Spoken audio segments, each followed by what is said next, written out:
Years. Our environment correspondent Richard Wilson reports from the Antarctic. All around the Antarctic Peninsula, the coastal ice shelves are breaking up, forming icebergs that drift until they melt away. In 50 years, temperatures here have risen 5 times more quickly than in the rest of the world. 3 years ago, scientists recorded a single berg half the size of Norfolk. It was the remains of the Larsen A ice shelf, whose massive southern neighbour is now starting to disintegrate. It's separated by a peninsula of land and some islands that help to pin the ice shelf. But its area is 4 times greater, and it's exhibiting the same sort of characteristics that its neighbour Larsen A did before it broke out.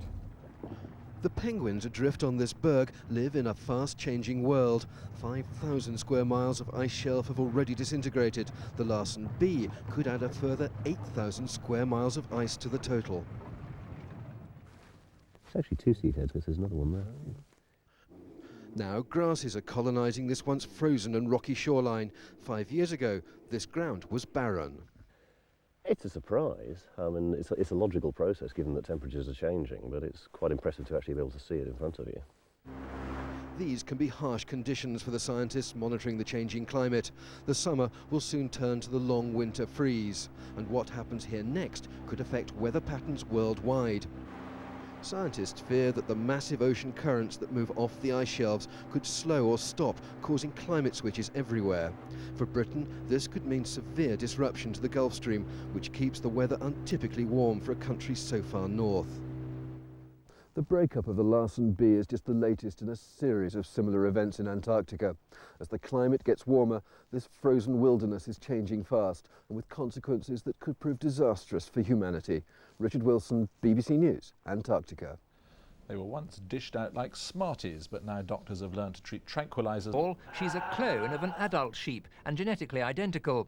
Since then, scientists have speculated the same could be done with humans. Today's report from the Human Genetics Advisory Commission makes it clear human cloning is illegal. The report asks for people's opinions about whether human cloning should be acceptable as a way of treating infertility. But the Commission's chairman dismisses the science fiction idea of thousands of identical clones being produced. It would be inefficient, unsafe and morally repugnant, he says. If you actually clone somebody, in a fundamental sense, I don't think it's going to work, because the pregnancy is going to be different, the mother's going to be different, the birth's going to be different, the year of birth's going to be different. And when that poor soul understands the perverse vanity of the parent who wanted a clone of himself, he's going to be very disturbed.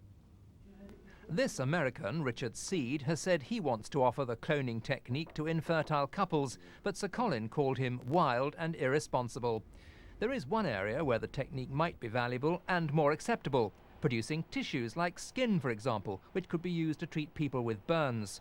But if cloning poses scientific and ethical dilemmas, a new claim today from Australia seems equally bizarre. A doctor there wants to grow human sperm in the testes of mice.